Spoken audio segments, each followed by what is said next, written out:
Welcome back to Finnegan's Take. This is Conversation 4. Jerry moves from District 7 to the Tact Team, a journey that moves him closer to special operations. Let's discuss that time when you're still in the 7th District and you want to move to a tactical team. How did that come about? I saw the guys there that were working in that capacity. Their assignment was tactical officer. I was attracted to that type of work because although you were on a TAC team, you weren't tied down to the radio, but yet you were officially. So if they ran out of beat cars to respond to calls, like especially calls for service or hot calls, like a man with a gun or a person shot, property crime in progress, and if there were not any beat cars available, they would start banging, which banging is a term that they're calling you on the radio. So they would start banging the TAC cars. 99% of the time, none of the TAC cars would answer up because they knew it was a radio call. They didn't want to be bothered. They wanted to do their own thing, and they were supposed to be out there doing. What do you mean they want to answer the call? How did it rise to the level where you had to answer the call? Generally, the cars won't answer because they're out there hunting for activity. They don't want to handle a domestic call. They want to get somebody with a gun, or they want to get somebody that's selling dope. What they'll do is they resort to the second call, which would be they'll call for a tactical supervisor in the 7th District. They'll say, 769, do you have one of your cars available? They can take suspicious person call. Yeah, all my cars are up, squad. Call any car on my team. Because if they call you, you got to answer. And then they say, can you handle a suspicious person, 7218 South David? Okay, we'll let you know. Get a description. What's the guy doing, or what's the person doing, woman or whatever. And then you go over there, and if you don't find that person, you give them a code. And that means you use that code, and then they say there's no one there. The offender's gone when you arrive. Generally, they try as a last resort to call the TAC guys to help. In those busy districts, it gets so busy that they run out of cars. So they have no choice but to rely on TAC cars. And if the TAC cars are tied up, they'll ask for a supervisor. So a sergeant will come up, and then someone will always back them up because they're not going to let a sergeant go by himself. So somebody will say, hey, squad, take us off lunch. We're finished. We're heading to back up 710 on that job. You're not going to let a one-man car go over to a man with a gun call. The chances of a sergeant coming across somebody shooting a gun on the street or somebody running with a gun, it's very great because those sergeants, for the most part, are driving up and down these side streets just like the beat cars are. So they're not driving around with blinders on. And they're looking for activity, too, because that's what they're out there to do. They're the police. You would not want them to act on their own, but they do. A lot of guys, like I told you previously about Jim Dignan or Bill Whalahan, those guys, they were the police. Just like when I went to special operations and gangs, those sergeants would do the same thing because that's what police did in Chicago.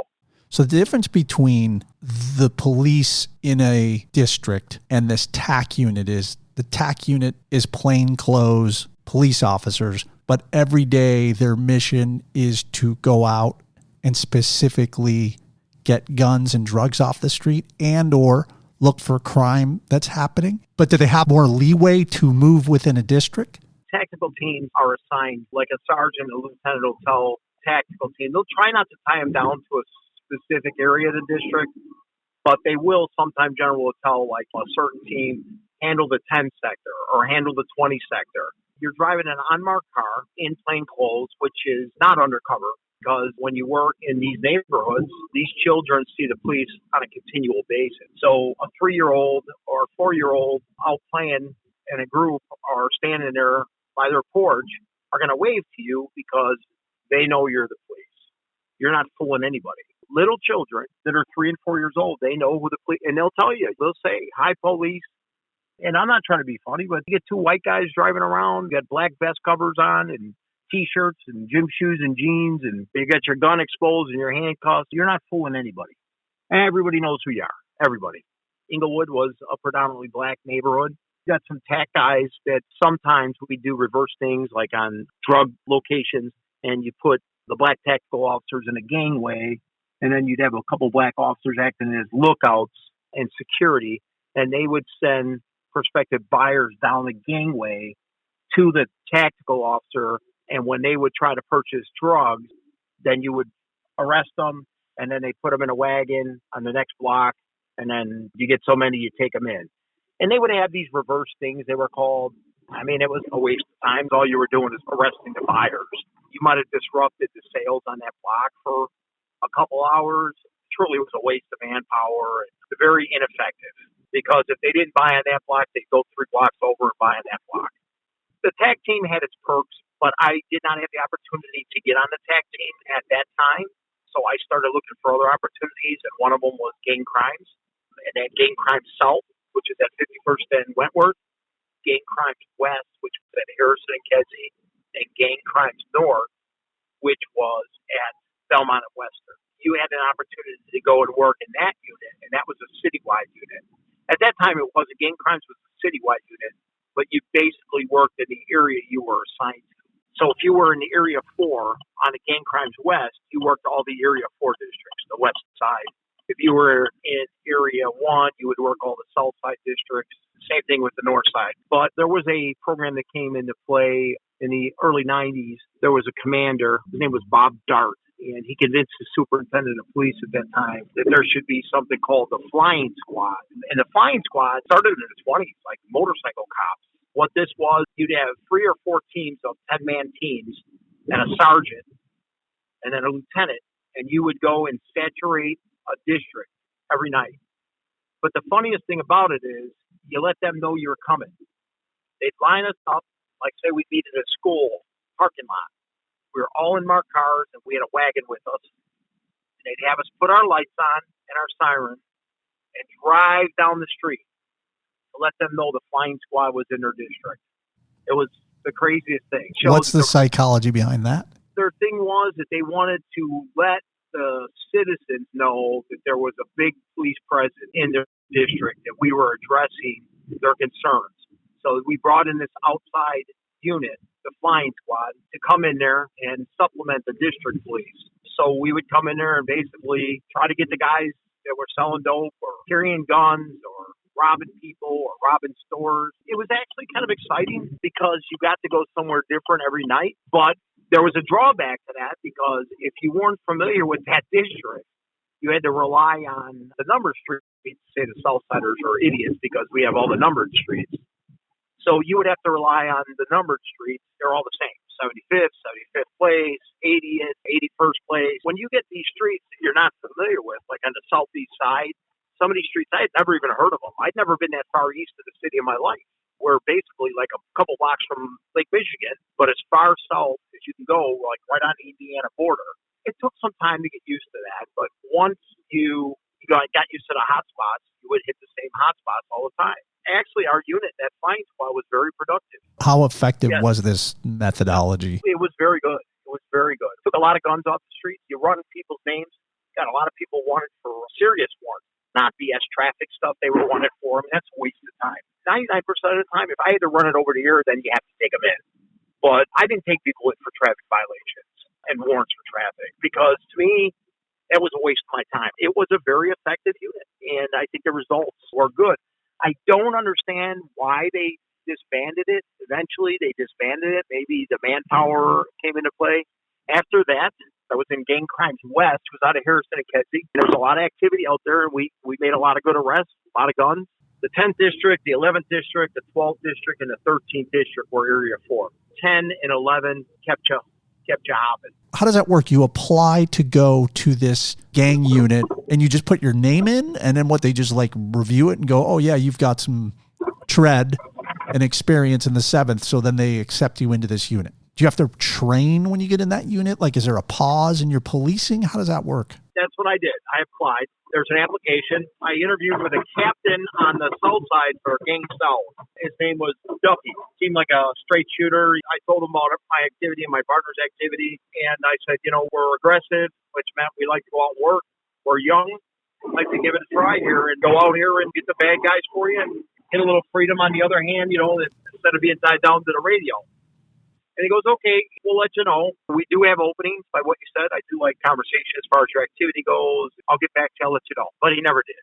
I know how the police department and any other city job works. You have to have a phone call. And by that, I mean you have to call somebody either politically or on the police department who's the boss to get you moved to a unit like that. That's not a district. That's called a unit. Anytime you leave a district, it's a unit. So that didn't happen for us. A friend of mine was a big precinct captain in the 11th Ward. He took me to see the alderman with my partner. At that time, it was Pat Hewells. He assured us that he would make a phone call, take care of it. This is the mayor's alderman. So we're like, we're done. We're going there. And it never materialized. But I know that's the reason it did is because I've only voted for Daley. Was the only Democratic person I've ever voted for in my life. So they probably looked at my voting record, which rest assured they do. I want to mine into that a moment. We both know Chicago and probably every other city on the globe works. It's a patronage process. We've talked about this a little bit in the past, that really to work your way up the ranks, you got to be inside. Politically. Yes, connected to the machine. And we all know Chicago is just a Byzantine, wild hall of mirrors when it comes to politics and paybacks and favors and et cetera. So you go to this guy, Hewell. Hewell is Daley's guy. Hewells, Huels is his name. I'm reading a Tribune article right now from 1990. He had to resign. Yeah, 97 he had to resign. So you go to him. Daley's the only person you voted for that's a Democrat. In my life. And so this guy looks at your voting record, you assume, which is probably very common, and sees that you vote R most of the time. You feel like that's why he never called you back. Of course. I had worked an election. First time I worked, I was 18 years old. I worked for Ronald Reagan against Walter Mondale. I had a disagreement with one of the Greens, Bobby Green, and he is Rich Daley's first cousin. And it almost led to a fist fight. Him and I almost got a fist fight over it. And he told people, don't pay attention to me, don't listen to me, kind of swore back and forth at each other. How many people voted for Mondale? I don't even think the state of Illinois voted for Mondale, did they? Reagan pummeled them. Yeah, he won every state except Minnesota. He carried Illinois 3-1, a Democratic state. 3-1. This guy was getting hot, so I come walking up there and he sees me. They call them palm cards. It says Reagan on there, vote, whatever number he was at that time. He goes, who are you working for? And I go, I'm working for Ronald Reagan. And he goes, oh, who the fuck are you working for? And I go, oh, who the fuck are you? So he goes on to say, hey, pal, you don't know who you're fucking with, this and that. So I told him, I said, I really don't give a fuck who you are. Okay? I'm here. I'm working for Ronald Reagan to be the president. And you don't like it, that's your problem. He goes, well, we'll see. I go, okay, you got an issue with that? I said, we'll settle it. I'm 19 years old at the time, 18, 19 years old. I'm pretty good shape, young. I'm not afraid of this guy. This guy's probably in his 40s by that time. Not a big guy at all, but he's running his mouth all the time. So he says, yeah, I'll get a couple guys over and, you'll get a beating. I says, that's no problem. I said, I'll get my brothers over and we'll return the beating. So back and forth, talking to people like right in front of me, but about me. I'm handing the people cards. Someone would take them, some wouldn't them because they were probably, hacks that had city jobs from the Democratic ward there. Are you at a polling place? Yeah. Yep. I was at 33rd and 1. This guy is telling me, your fucking guy's a loser. Don't worry about it, pal. All this and that. So I just told him. So he tries to get the judges to come out. Where's your poll credentials? I go, they're in there. I turned them in. So now he comes out. Jerry Finnegan, huh? I go, yeah. I go, I'll go in there and find out your name too. I don't give a fuck what you do. I say, you don't scare me. You can keep running your mouth. I don't care what you want to do. The end of the night comes and they start counting the votes. Probably within about 40 minutes, he could see that Reagan is stomping Mondale, stomping him. Now he's really getting shitty. His mood's really turning because his guy's a loser. That was the end of it. So I'm sure when he went back to the ward, he probably asked about me in the ward office, and he probably told them I was out there working for Reagan and see it, but I'm sure they had a book that they kept people's names in, pre-computers. So it comes down to it. Big Hewells probably looked it up and saw my name in that book, I'm sure. I never got a call. But I talked to my sister. Her brother-in-law at that time was a police commander, but I did not ask him to help me. But my sister knew another police commander. Actually, he wasn't a commander. He was a deputy chief in the detective division. John Stibbich. He's since passed away. Very pleasant guy. She knew him through her brother-in-law and being at parties and stuff like that. Now, she asked if he could do anything for me. I got sent to Gang Crimes West. I got a call to come into the office. I went into the office. They told me that I was going to be on the transfer order to go to Unit 740, which was Gang Crimes West at that time. That's what ended up happening. I ended up getting in Gang Crimes. And then you see people there you worked with in 7 and other places. That's how they got there. it's a phone call, interdepartment from a boss, or it's political. Politician calls and gets it done through City Hall, through the police department. That's how it works in the police department and the fire department and every other city department. How many years are you into your policing career now? 2 years. 2 years I made. I came out of the academy in April of 89.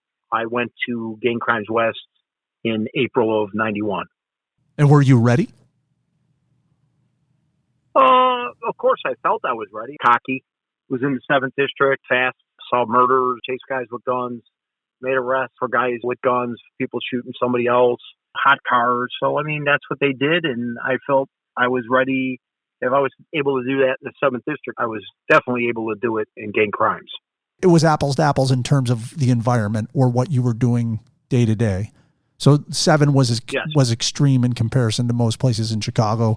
And this shift was also extreme. Yes. In the 10th, the north end of the 10th district, a lot of gang activity in 10, down in the south end, the Mexican gangs. And in the north end, it was the black gangs because it borders the 11th district, the south end of 11. And 11 was just like 7, wide open, shooting after shooting, robberies, murders. Was just learning the streets over there. And it was fun. Great group of guys we had in the unit. Good sergeants, and the lieutenants were good people. Captain, didn't know the guy.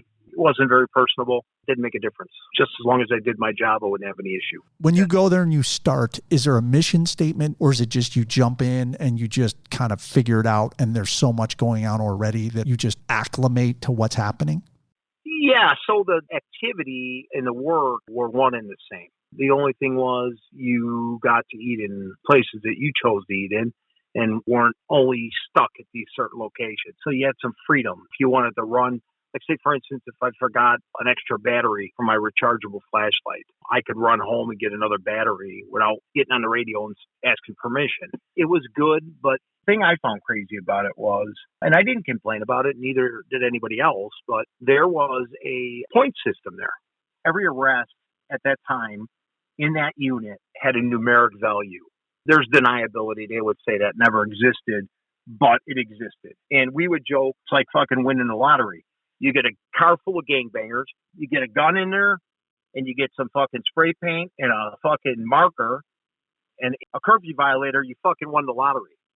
That's big points, man. And how was this posted? It was in the outer office where we came in and out. At that time, we were in the 11th district, and we had an office in the back for the administrative staff, and then we had a small office for the sergeants, and then a general office, which was not very big. So when we relocated, when they changed it to special operations and we moved to Holman Square, which was the old Sears warehouse, was huge and had multiple units housed there. But at that time in 11, it was so fucking crowded. It was posted on the wall in the outer office, and every period you would see where you finished.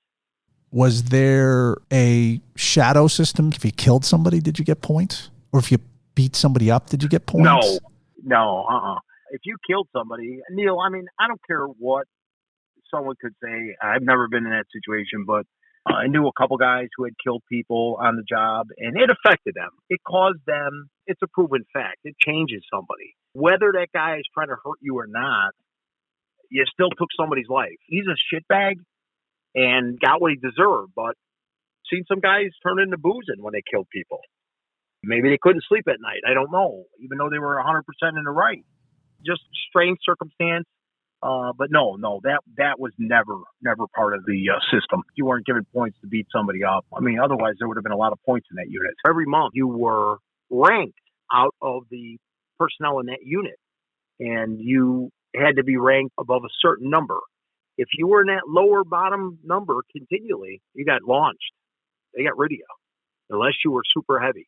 You got a gangbanger with a magic marker or a can of spray paint and writing gang graffiti. That was almost as good as getting a gun off the street. It was the craziest thing. Why? It was this point system that they did, Neal. Why was the gangbanger spray painting as valuable as getting a gun off the street? But first, who implemented the point system, and was that Chicago-wide in the police department or just something niche inside this unit? And is that frowned upon? No, it wasn't frowned upon. You know, we went out there, worked hard every day, and it was just accepted. You were ranked by your activity every month. You had to produce. If you didn't produce, they didn't keep you. So you went out and you got these arrests. You got these arrests for possession of a stolen motor vehicle had a numeric value. I cannot remember the exact point system anymore, but like say for instance, you got a guy in a hot car. The driver was worth 10 points. The passengers were worth 5 points. Would you guys talk this way as you were pursuing a car? Like, oh, there's 3 guys in there. That's 23 points. Did it become like a video game? No, but after when you went in the station, you'd call in your activity. So say for instance, you call the desk to get a folder number, which was a case number. So they would write on a manila folder, the little corner slot up there, and they would take a black magic marker and they'd say for instance, it was 91 the year. They'd put 91-628. So you had case number 91 for that year. You'd have 628 where they can cross-reference that in a big book. And that's how they kept it before the computers. That point system, it would make me laugh because every crime had a point value to it. And some crimes that didn't have point values, then they fell into category that was just like a general 3 points. That's how you were ranked. There was a person in our unit and she worked in the office. She never worked the street, but she always finished in the top of the rankings because it would later be found out that her boyfriend was one of the biggest leaders of the gangster disciple street gangs. And she would get guns from him and do a weapons turn-in, and those points would elevate her in the standings. So she would be up like a 89% or 90% or 91%. She'd be in the top 5 to 10 people every police month because she was getting these guns from her boyfriend. His name was Gregory Shelton, and he was a big gang leader for the gangster disciple. There's so much good stuff here. Give me a second to unpack this. So sure. This point system is implemented by the hierarchy in this unit. This is not a Chicago-wide thing that the police department... That's correct. Let's be clear about this, Neal. The captain, who was in charge of our unit, gave the marching orders to the lieutenants. But that captain, at that time, every Gangs West, Gangs South, Gangs North were all at one time under a captain. And that captain answered to a commander of the gang crimes unit. And the commander of the gang crimes unit answered to the deputy chief of special functions, which gang crimes fell under at that time. So it's not the captain making this up. You had to produce because they don't want you out here driving around wasting gas. Go back to a beat car. Yes, and the point system is pretty obvious, and I want to talk about it more, but I want to go back. Was this frowned upon? I can see in 2023, this would be a massive problem if something like this was going on, for obvious reasons. But at this moment in time, in 1991, was this a frowned upon practice, or was it just out in the open? Was it hidden? It was condoned by the brass because, like I said, they wanted to make sure that you produced. But was this common knowledge outside of this group, or was it hidden, or was it just no one gave a shit? It was what it was. The superintendent of police had to know this, Neal. The first deputy superintendent had to know this, okay? You're not going to tell me that a deputy chief makes this up, or a commander makes this up, or a captain. A captain, first of all, that captain knows he's going to have to get called on the carpet if his unit's not producing. They're going to say, hey, guess what? You're going back to the communications section. That was a nice job. First of all, you got a take-home card, captain, okay? So that captain is going to do what he has to do, keep that car, and have a nice job. He's going to bring the guys he wants in. He's got to eat some guys, they call it. Eat it, you know? You're going to eat a person because he's got some juice. He gets sent there. And most of the people had juice, so they get sent there. So that captain's got to eat some of these supervisors, which are management. But if this sergeant is heavy politically, yeah, he's going to be there. And that captain ain't going to do a thing about it because that guy is put there by somebody and it's coming from the 5th floor or some big police boss. And that captain's not going to question it because they're going to say, well, whose guy is this? That's the 33rd Ward guy. So that guy is there. They're not going to push it. The main thing is, like I said, it's the point system. It was the craziest thing, I thought. We would joke, Neal. We would joke about it. Well, what were your feelings about it? Did you like it? I sense that you're someone that you're competitive and you would like that demarcation line. Neal, it did not bother me, not one bit. The only thing that bothered me was how people who worked in the office were rated.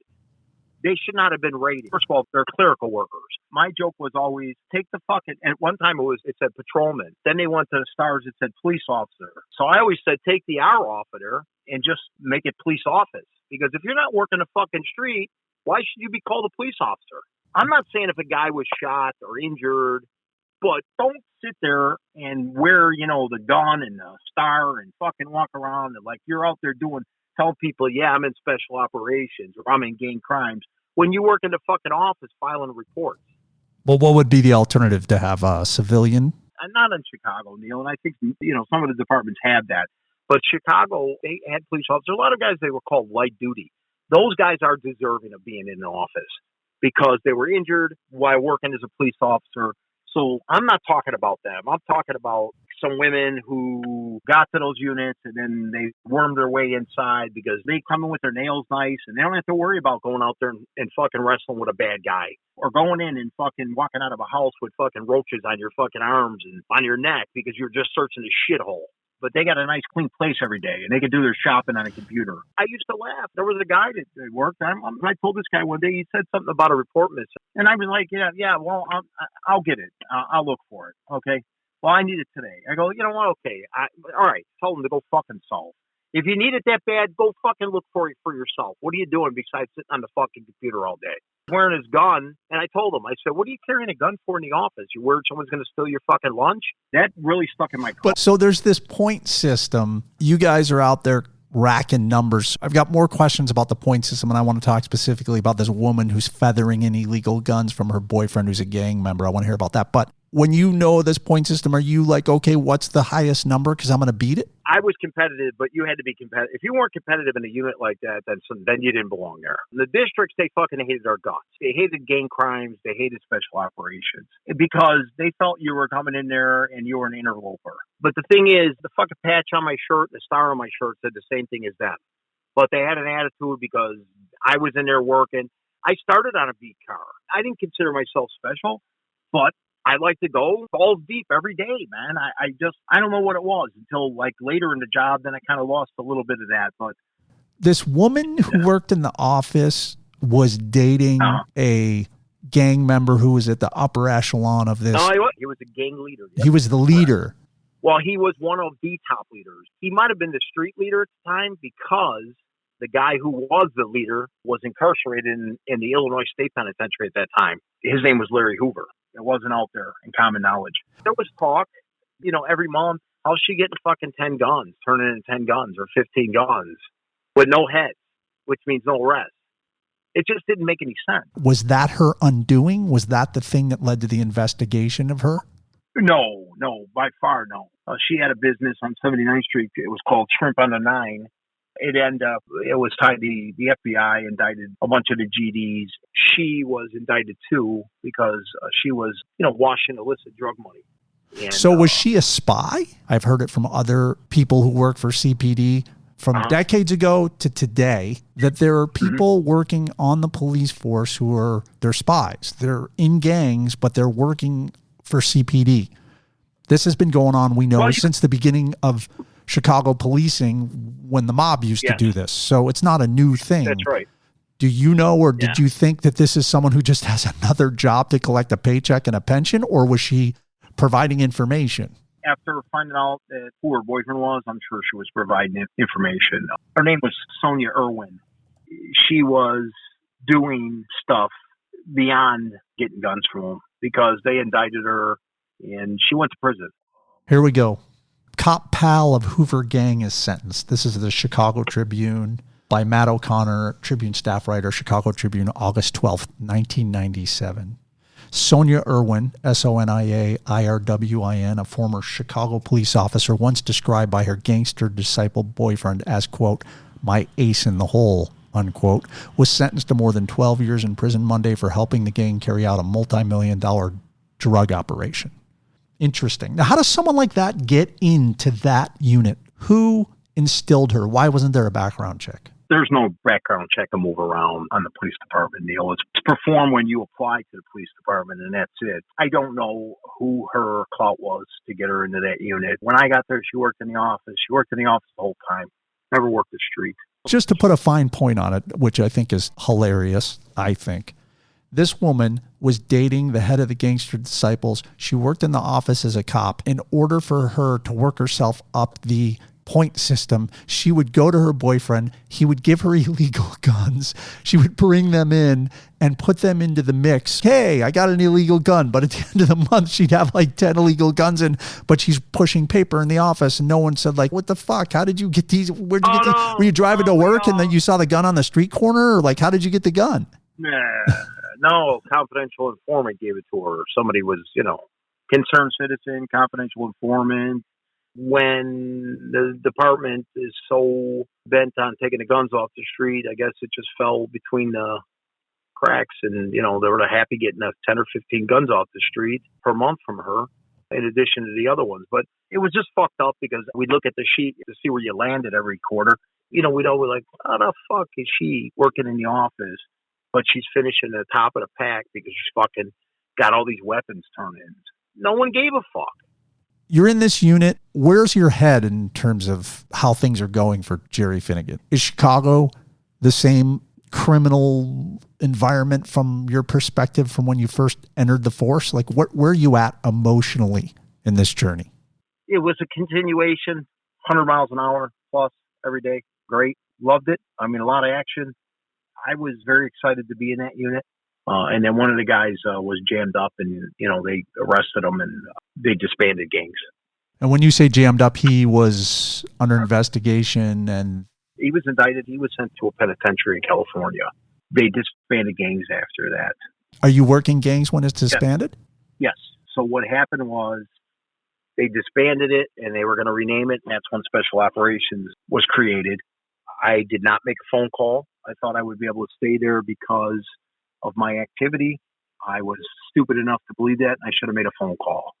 I was told you could pick which district you wanted to go to, and they would send you there and you would work on the gang team there. So I said, send me back to 7th. So I went back to the 7th district. Me and the other guys who got dumped out of gang crimes from South, the only guy from West.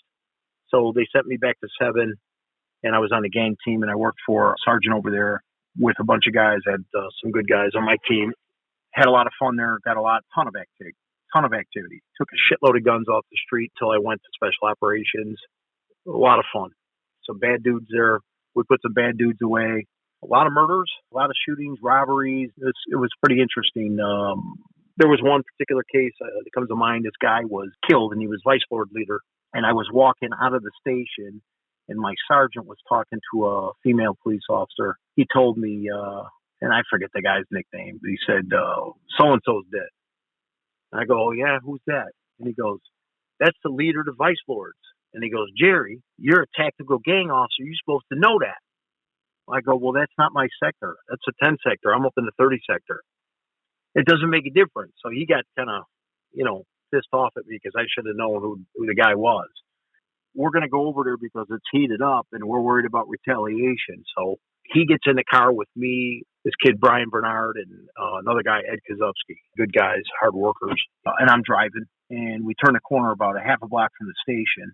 Out of the alley comes a van with its headlights off. So I light them up with my flashlight. It's like a fucking movie. There's a guy in the middle of 2 other guys, and there's a guy next to him. But the guy in the middle is an old guy, and he's duct taped up, his mouth and his eyes. So we look at each other like, what the fuck? So the van pulls out and takes off on us, and we're chasing them. We get in a chase, probably total of about 3/4 of a mile.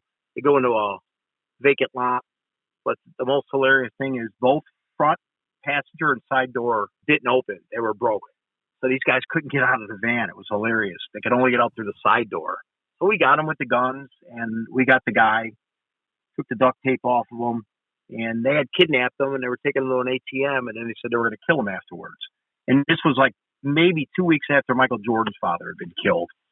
It was a great arrest. He should have known better, but figured to help these guys out and give them a ride. They asked for a ride to a gas station. When he got him in the van, they fucking started pistol whipping him and then duct taped him, stuck him off, taking his ATM card. And then one guy said, "We're going to kill this motherfucker when we get his money." You heard him whispering. It was great. We got a department accommodation out of it. That was my first one. We got tons and tons of guns off the street, literally. We got close to 100 guns off the street, probably per individual that year, our first year there. That'd be considered a high number? Oh, yeah. Yeah, extremely high. Yeah, but that's what they wanted. The guns was a big thing at the time for Mayor Daley, the son, because guns kill people. And there's so many of them. For every gun you get, there's another one that replaces instantaneously. It's ridiculous. Went back there, and then they started special operations. And it was a year before I got back there in April of 94. I was called up to my commander's office, Ronnie Watson, who I really liked a lot. Always treated me well. Could talk to him. He was a gentleman. He ended up going to Cambridge, Massachusetts to be the chief out there. He was the police. He was in a jewelry store on the southeast side, got in a shootout with a bad guy in there trying to rob the place. And he was a good guy. Some guys didn't like him. I thought he was a good boss. His secretary, Teddy Sutherland, great guy, calls me up there and says the commander wants to see it. I'm like, oh, what the fuck did I do? So I go in there. He says, sit down. He goes, I got a call today about you. And I said, oh, fuck, someone's complaining or something, And he said, the deputy chief, Sherla, called. And he goes, Deputy Chief? I said, I do, sir. And he goes, he wants you to come to special operations. I told him I hate to lose you, but, when the deputy chief calls you, you gotta let him go. He just shook my hand and said, I wish you the best. Take care of yourself and be careful and this and that. Classy guy. And that was how long after you got back to the 7th District? About a year and a half, probably. Thank you for listening, and make sure you're following us so you know the instant Conversation 5 drops.